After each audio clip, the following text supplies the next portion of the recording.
Assalamualaikum warahmatullahi wabarakatuh. Perkenalkan, kami dari kelompok 7 yang beranggotakan Fatimah dan Lintang Nurhayati akan mempresentasikan mengenai konsep dasar statistik Bose-Einstein dan penerapannya. Pada video kali ini, kami akan menjelaskan 3 subbagian. Yang pertama, ciri-ciri distribusi Bose-Einstein. Yang kedua, fungsi distribusi Bose-Einstein. Dan yang ketiga, penerapan distribusi Bose-Einstein. Dalam fisika statistik dikenal 3 hukum distribusi statistik, yaitu hukum distribusi statistik Maxwell-Boltzmann, hukum distribusi statistik Bose-Einstein, dan hukum distribusi statistik Fermi-Dirac. Pada kali ini kami akan membahas mengenai distribusi statistik Bose-Einstein. Berdasarkan dari penamaannya dapat dikatakan bahwa partikel yang ditinjau dalam statistik Bose-Einstein adalah partikel boson. Boson merupakan sistem yang memiliki spin kelipatan bulat dari H/2π. Sistem ini tidak memenuhi prinsip eksklusi Pauli, sehingga satu tingkat energi dapat ditempati oleh partikel dalam jumlah berapapun. Untuk itu dapat diketahui bahwa distribusi Bose-Einstein merupakan distribusi yang digunakan untuk menjelaskan perilaku partikel yang tidak dapat dibedakan, baik itu ukuran, massa, dan lain-lain. Ciri-ciri distribusi Bose-Einstein. Ciri-ciri distribusi Bose-Einstein salah satunya adalah memenuhi syarat berlakunya hukum distribusi Bose-Einstein. Yang pertama, berlaku untuk partikel-partikel boson, yaitu semua partikel yang memiliki fungsi gelombang simetrik seperti foton, fonon, helium. Yang kedua, partikel identik tidak dapat dibedakan. Yang ketiga, statistik kuantum. Artinya, hukum-hukum kuantum berlaku pada statistik tersebut. Yang keempat, tidak berlaku asas Pauli. Tidak ada pembatasan jumlah partikel yang dapat menempati suatu status atau ruang. Fungsi distribusi Bose-Einstein dimulai dari konfigurasi boson dengan menurunkan statistik untuk boson. Statistik ini dinamakan statistik Bose-Einstein. Untuk menentukan fungsi distribusi Bose-Einstein, kita terlebih dahulu harus menentukan konfigurasi dengan probabilitas paling besar, yang jauh lebih besar daripada konfigurasi lainnya, sehingga hampir seluruh waktu sistem boson membentuk konfigurasi tersebut. Sifat rata-rata assembly dapat dianggap sama dengan sifat pada konfigurasi maksimum tersebut. Kita akan membagi tingkat energi sistem-sistem dalam assembly atas M kelompok sebagai berikut.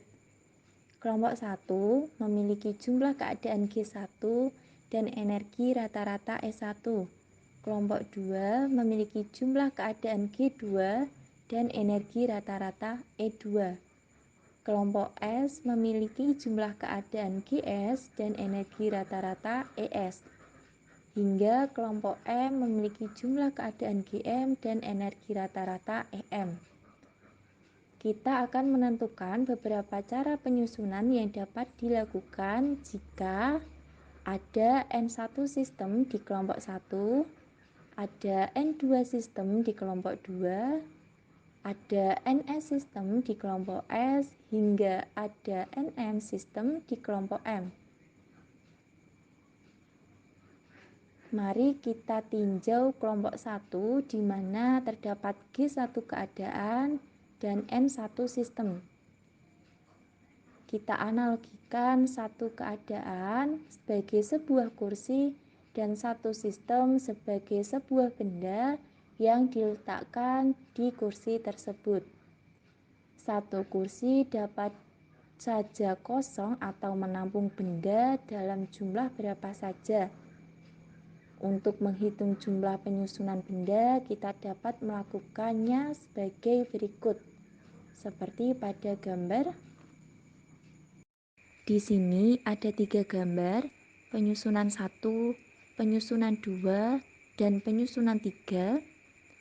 Analogi kelompok 1 di mana terdapat keadaan dan sistem. Penyusunan benda dan kursi analog dengan penyusunan boson dalam tingkat-tingkat energi. Untuk merepresentasikan sistem boson, bagian paling bawah harus selalu kursi. Seperti kita lihat pada gambar berikut ini. Jumlah pertukaran antar partikel adalah N1 dan jumlah pertukaran antar kursi adalah G1. Oleh karena itu, jumlah penyusunan yang berbeda untuk N1 boson di dalam G1 keadaan hanyalah G1 ditambah N1 min 1 faktorial dibagi N1 faktorial G1 faktorial.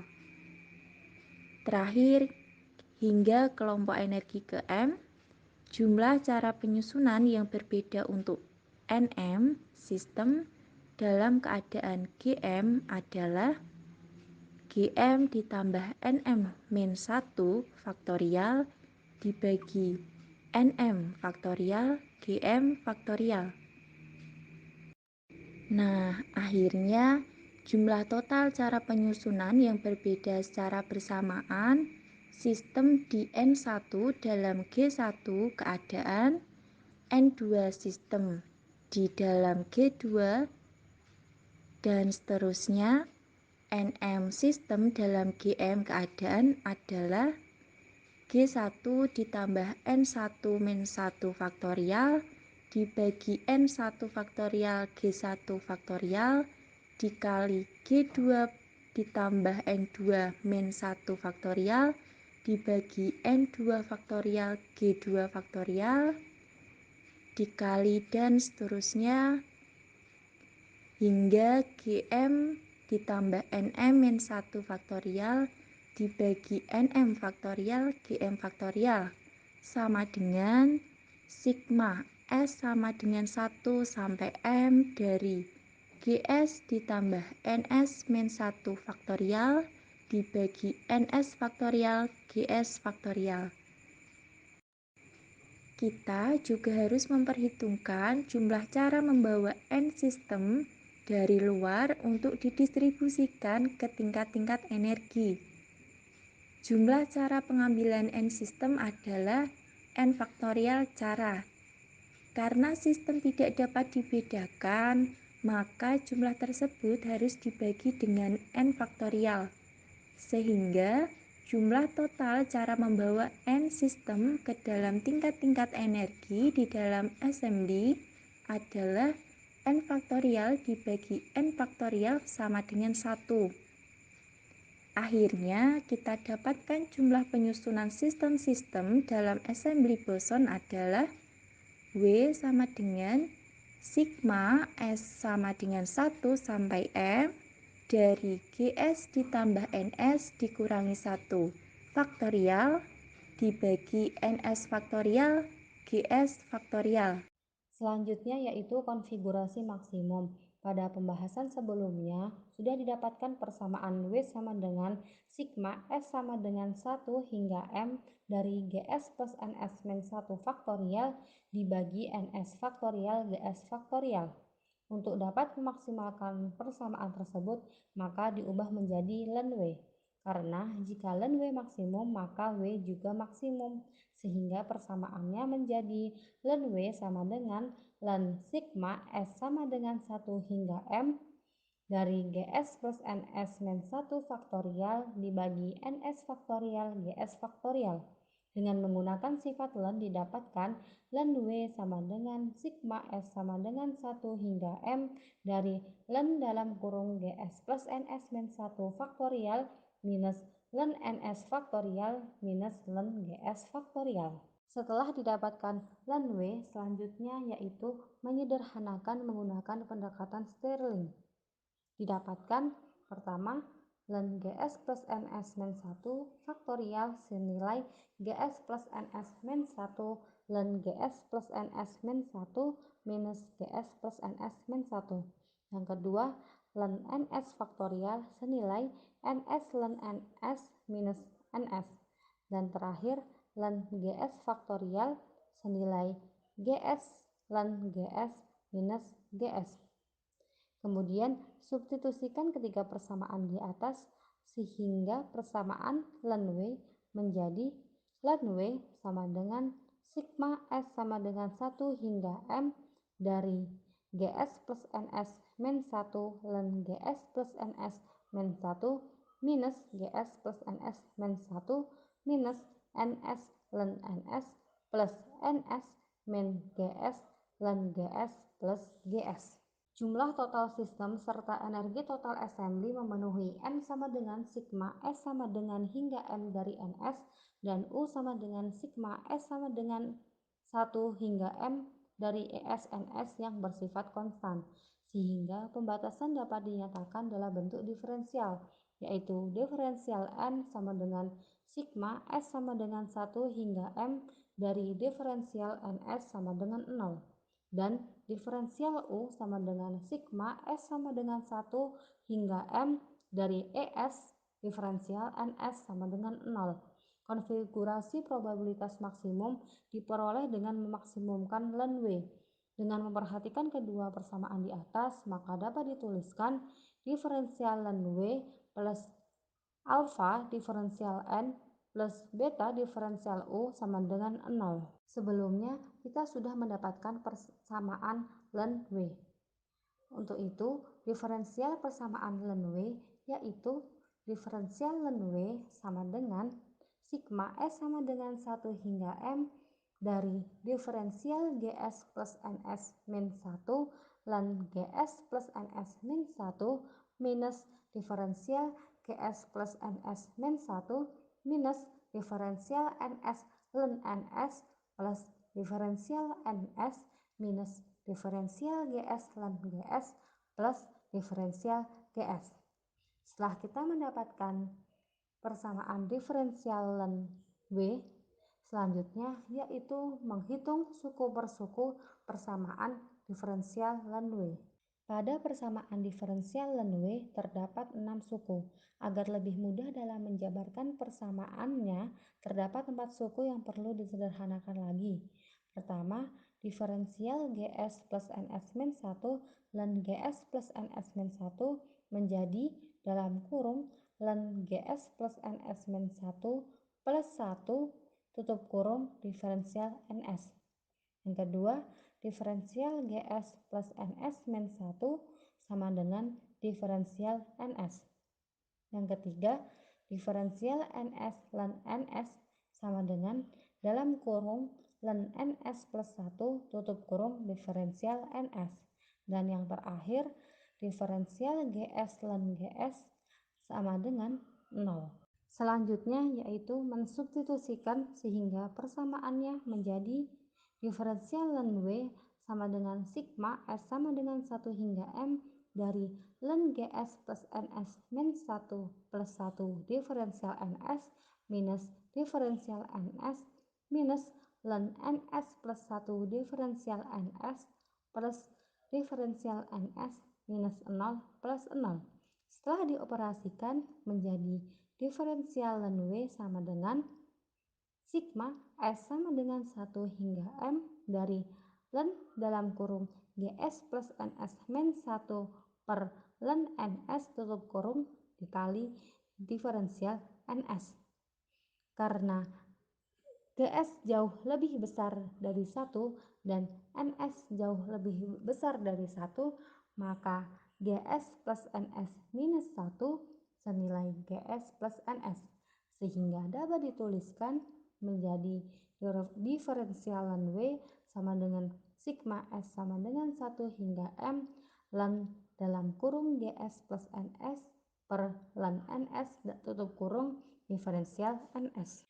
Setelah menyederhanakan persamaan diferensial ln W, selanjutnya yaitu mensubstitusikan ke dalam persamaan diferensial ln W plus alfa diferensial N plus beta diferensial U sama dengan 0, sehingga diperoleh sigma S sama dengan 1 hingga M dari ln GS plus NS per ln NS diferensial NS plus alfa sigma S sama dengan 1 hingga M dari diferensial NS plus beta sigma S sama dengan 1 hingga M dari ES diferensial NS sama dengan 0, atau dapat dituliskan sebagai sigma S sama dengan 1 hingga M dalam kurung ln GS plus NS per NS plus alfa plus beta ES tutup kurung diferensial NS sama dengan 0. Jika bagian dalam kurung selalu 0, maka ln GS plus NS per NS plus alfa plus beta ES sama dengan 0. Setelah pindah ruas menjadi ln GS plus NS per NS sama dengan minus alfa minus beta ES, sehingga dapat dituliskan menjadi GS plus NS per NS sama dengan eksponensial minus alfa minus beta ES. Persamaan GS plus NS dibagi NS sama dengan eksponensial minus alfa minus beta ES dapat dituliskan menjadi GS sama dengan NS eksponensial minus alfa minus beta ES minus 1. Ungkapan untuk jumlah populasi pada tiap-tiap energi adalah NS sama dengan GS dibagi eksponensial minus alfa minus beta ES minus 1. Untuk assembly boson, beta sama dengan minus 1 per kT. Maka fungsi Bose-Einstein untuk assembly boson yaitu NS sama dengan GS per eksponensial minus alfa ditambah ES per kT minus 1. Penerapan fungsi distribusi Bose-Einstein. Kita akan mempelajarinya dalam radiasi Planck. Dalam fisika benda hitam dikemukakan bahwa atom-atom di dalam dinding benda itu mampu menyerap radiasi dan mengemisikannya kembali secara sempurna. Penyerapan dan pengemisian radiasi berlangsung secara kontinu hingga tercapai keadaan setimbang. Dalam keadaan setimbang, laju penyerapan sama dengan laju pengemisian. Spektrum emisi itu diungkapkan dengan intensitas sebagai fungsi panjang gelombang. Ternyata, kebergantungan intensitas terhadap panjang gelombang bergantung pada suhu dinding. Dalam interaksinya dengan material, radiasi dipandang sebagai partikel yang disebut foton. Momentumnya dirumuskan seperti H dibagi lambda dan energi Hv, di mana lambda adalah panjang gelombang dan V adalah frekuensi radiasi. Radiasi benda hitam dapat diasumsikan sebagai gas foton. Antar foton tidak ada interaksi. Interaksi hanya dengan atom dinding saja. Masalahnya adalah jumlah foton tidak konstan karena foton-foton itu bisa diserap dan diemisikan oleh atom-atom dalam dinding. Oleh sebab itu, syarat sigma I dNi T sama dengan 0 tidak terpakai.